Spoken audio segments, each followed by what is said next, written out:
How do you handle it when a client pays you late?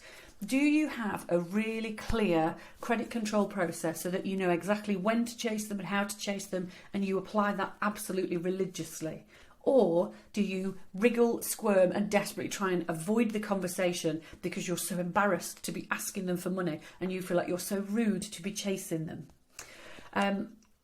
I can be fairly honest with you in saying the first option is definitely a far better choice than the second, but I meet so many people who sit in that territory of the second one and feel embarrassed to chase a client who pays them late.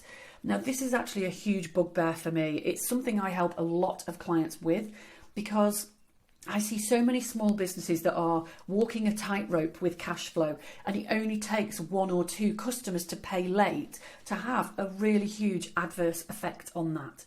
And the simple fact is, when you have delivered work, or when a customer has signed your contract and agreed to pay you for something, then you are entitled to be paid. You deserve to be paid, and you deserve to be paid on time. Now, if you go with the slightly more emotional approach of being too kind, being too nice, pussyfooting around the subject a little bit, you are opening the door to allowing clients to walk all over you. You are also opening the door to allowing them to think that you don't actually need the money that much, that you're not too fussed if they pay late, that actually you're absolutely lovely and it's not too big a deal if they don't pay on time. The truth is that there are some businesses out there who will only ever pay an invoice when they are chased for it. There are some businesses where this is their strategy. So if you're really bad at chasing, then you're just going to be the last person on the list from that business to be paid. And you'll find that situations like that have a habit of perpetuating, because part of your credit control impact is educating your clients about what's acceptable and what isn't. You are essentially setting boundaries, and if you don't set any boundaries, if you don't educate them about what's acceptable, then they will basically take you for a ride because they think you're totally chilled out about when you get paid or when you don't. So I want to give you 3 really climple, those are clear and simple steps this week to having a straightforward, reliable credit control process in your business. Now, just before I say that, I should also add that some people will say to me, oh, I don't need a process for that. I hardly ever get paid late. My customers are absolutely brilliant.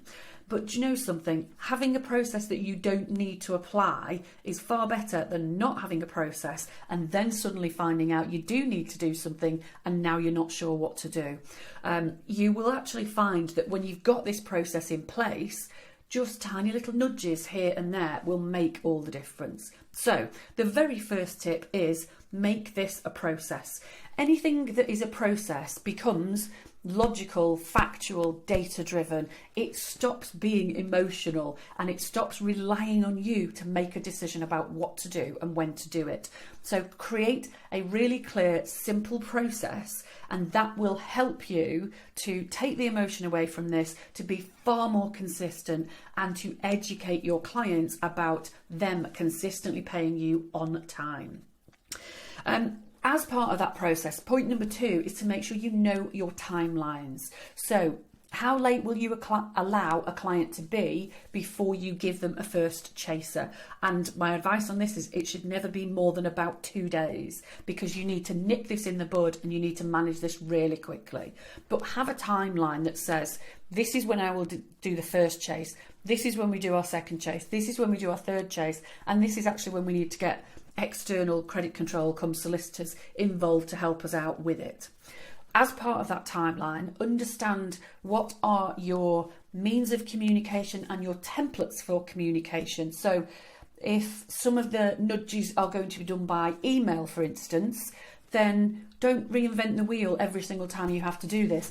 That should be a template email. All you would need to change each time you use it is the amount and the number of days overdue.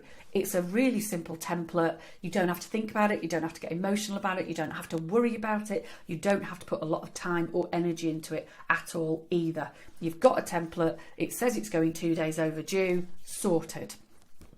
And then my last point would be don't deviate. Now, I know that's super easy for me to say, and in fairness, all of us may well have a certain situation at some point where we make a moral choice to deviate. If there's a client that's going through something horrendous, or we know that the client is perhaps right on the brink of going out of business and we need to support them that little bit more. So there are certain situations where you may make a choice to deviate, but they should be the absolute exception, because once you start to deviate, your process just goes out the window and it's not a process anymore. So deviate on those very rare occasions where your moral stance says it's right to do that, but don't deviate just because you're being soft and kind and you don't like confrontation and you don't want people to think you're mean, because you've delivered something fabulous and you deserve to be paid for it.